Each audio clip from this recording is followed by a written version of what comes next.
Hi అండి, అందరూ ఎలా ఉన్నారు? బాగున్నారా? నేను బాగున్నాను. ఈరోజు నేను మీకు మంచి కర్రీ చూపిస్తున్నాను. 3-in-1 గోంగూర పులుసు అయితే చేశానండి. చాలా అంటే చాలా బాగా వచ్చింది. ఫుల్ డీటెయిల్స్లోకి వెళ్ళే ముందు అది ఎలా తయారు చేశాను అన్నది ముందుగా నా ఛానల్ సబ్స్క్రైబ్ చేసుకోండి.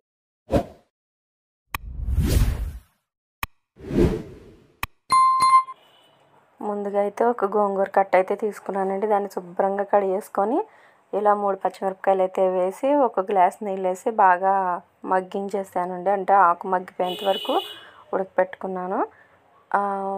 ఉడికిపోయిన తర్వాత ఆకు అప్పుడు నేనైతే వడగొట్టేసుకున్నాను. మళ్ళీ శుభ్రంగా కడిగేసుకొని పక్కన పెట్టుకున్నాను.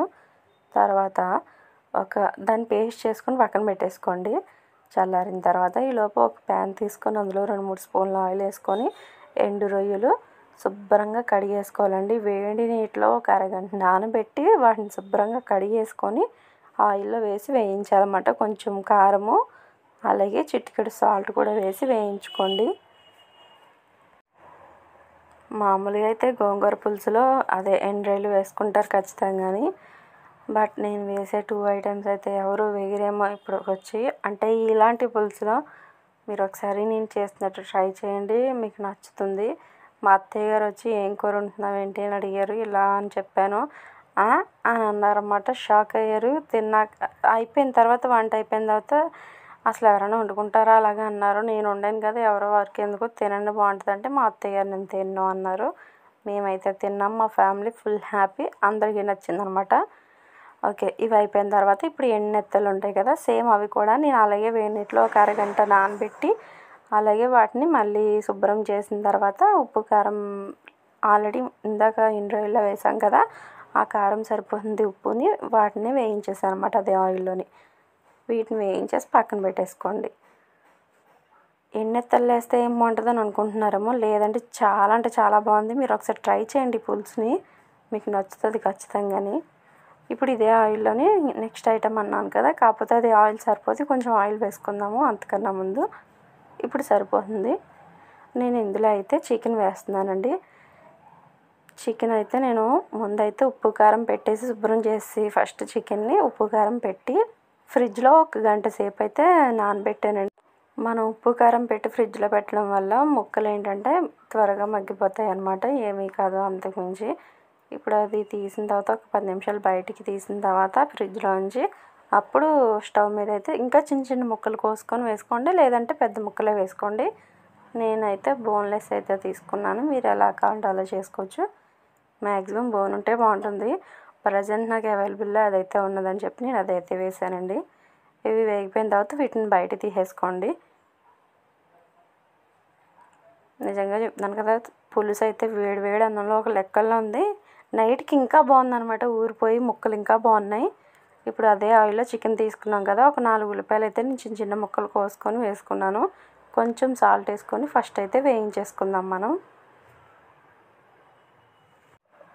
బాగా వేగిపోవాలన్నమాట, బ్రౌన్ కలర్లోకి వచ్చేలాగా వేగిపోవాలి మొత్తం. కావాలంటే మీరు కొంచెం ఆయిల్ వేసుకోండి. నేను చిన్నది వేస్తున్నాను, ఇంకా అది అయితే చూపించలేదు. మీరైతే కొంచెం 1 స్పూన్ వేసుకుంటే సరిపోతుంది. నేను అంతే 1 స్పూనే వేసాను. బాగా కలిపేయండి, బ్రౌన్ కలర్లోకి వచ్చినంత వరకు వేయించేసుకోవాలి. అప్పుడు ఇందులోకి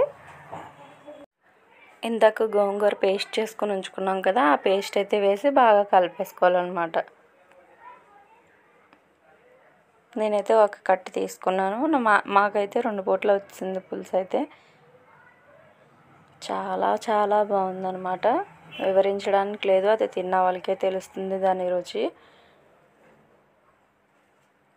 బాగా కలిపేయాలి. ఈసారి ఏంటంటే ఆయిల్ పైకి తేలినంత వరకు బాగా వేయించుకోవాలి. గోంగూర ఉడకపెట్టాం కాబట్టి పచ్చివాసన పోయేంత వరకు వేయించేసుకోవడమే ఉల్లిపాయ ముద్దలేదని.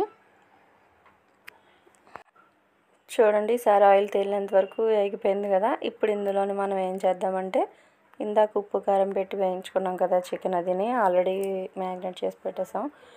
ఇప్పుడు అది వేసి వేయించేసుకుందాం బాగా. అలాగే ఇందులో 2 స్పూన్ల కారం అయితే వేస్తున్నాను. నేను ఆల్రెడీ పచ్చిమిరపకాయలు వేసాను కదా 3, దానికి తగ్గట్టుగానే వేస్తున్నాను. 2 స్పూన్ల కారం అయితే పెద్ద టేబుల్ స్పూన్సేనండి నేను వేసింది. మీకు కావాలంటే ఇంకా ఎక్కువ వేసుకోవచ్చు. బాగా కలిపేసుకున్నాక ఇప్పుడు ఇందులోని నేను కొంచెం నీళ్ళైతే వేస్తున్నాను. పులుసు కదా వేసేది, నీళ్ళు ఎందుకు వేస్తున్నాను అనుకుంటున్నారేమో. ముక్కలు అంటే చికెన్ ముక్కలు ఏమాత్రమైనా సరే ఒకవేళ ఉడకదేమో అన్న ఇదితోటి అంతకు మించి ఏమీ కాదు. ఇప్పుడు ఇందులోనే ఎండ్రాయిలు అలాగే ఎన్నెత్తలు కూడా వేసుకుంటున్నాను. కొంచెం జస్ట్ మరిగితే ఆ పులుసు ఆ ఇగురంతా వాటి ముక్కల్లోకి పడుతుంది, అంతకు మించి ఏమీ కాదు. ఒక 5 నిమిషాలు అయితే మాత్రం దీన్ని ఇలా మరగనిద్దామండి. మూత పెట్టేద్దాము. ఒక 5 నిమిషాల తర్వాత మూత తీసి చూద్దాము. ఒక 5 నిమిషాల తర్వాత ఓపెన్ చేసి చూస్తే ఇలా ఉన్నదనమాట. ఇప్పుడు ఇందులో మనం చింతపండు పులుసు కూడా వేసేసుకోవచ్చు. బాగా మరగబెట్టాలన్నమాట చింతపండు పులుసు వేసిన తర్వాత. ఇప్పుడు పులుసు మరగడంలోనే ఉంటుందన్నమాట టేస్ట్ అంతాని. నేనైతే రసం తీసుకొని ఆల్రెడీ ఉంచుకున్నాను కదా, అదే వడగట్టి అయితే వేసేస్తున్నాను. మరీ ఎక్కువైతే పలచగా చేయట్లేదు, నేను కొంచెం చిక్కగానే ఉంచుతున్నాను. ఎందుకు ఒక స్పూన్ వేసుకుంటే సరిపోతుంది, ఒక 2 ముద్దల్లోనే అన్నం అంత బాగుంటుంది అనమాట. ఇప్పుడు ఇందులో తగినంత సాల్ట్ వేసుకొని మీకు సరిపడిందో లేదో చూసుకొని మళ్ళీ వేసుకోండి. కలిపేసుకొని మూత పెట్టేసుకోండి. ఒక్క 10 నిమిషాలు మాత్రం బాగా మరిగిపోవాలి. ఆ తర్వాత ఓపెన్ చేసి చూసుకోండి. చూసారా, ఆయిల్ అంతా పైకి తెరిపోయింది. ఈసారి బాగా మరిగిపోయింది. ఇంకా ఆల్మోస్ట్ అయిపోయినట్టే. ఉప్పు కారాలు ఏమైనా సరిపోకపోతే ఒకసారి మళ్ళీ చూసుకొని వేసేసుకోండి. ఇప్పుడైతే దీన్ని పక్కన పెట్టేద్దాము. పక్కన పెట్టేసి ఇప్పుడు ఇంకో ప్యాన్ పెట్టుకుందాము. చూసారా గోడ మీద ఎలా తుల్లిపోయిందో మొత్తం కూర అంతా. అయితే ప్యాన్ పెట్టినాం కదా, ఒక్క స్పూన్ ఆయిల్ వేసుకోండి. వేసుకొని దాంట్లో తాలింపు వేసుకోండి. ఆవాలు, ఎండుమిర్చి అలాగే వెల్లుల్లిపాయలు, అంతకు మించి ఇంకేమీ వేయట్లా. వేసుకుంటే జీలకర్ర వేసుకోవచ్చు, లేకపోతే లేదు. ఇది ఒకసారి వేయించేసుకొని ఈ పోపు తాలింపునంతా మాత్రం ఆ పులుసులో వేసేసుకోండి. ఇంకా ఒక నెక్స్ట్ లెవెల్ అనమాట. ఇంకా అప్పుడు ఆ వెల్లుల్లిపాయలు బాగా దంచి వేసుకోండి, మొత్తం దానికి పడుతుంది అనమాట. చూడండి, మొత్తం తాలింపు అయితే నేను ఆ పులుసులో వేసేస్తున్నాను. లాస్ట్లో పెట్టుకుంటేనే తాలింపు మీకు కర్రీకి మరింత టేస్ట్ వస్తుంది. నేను స్టవ్ అయితే ఆఫ్ చేస్తానండి.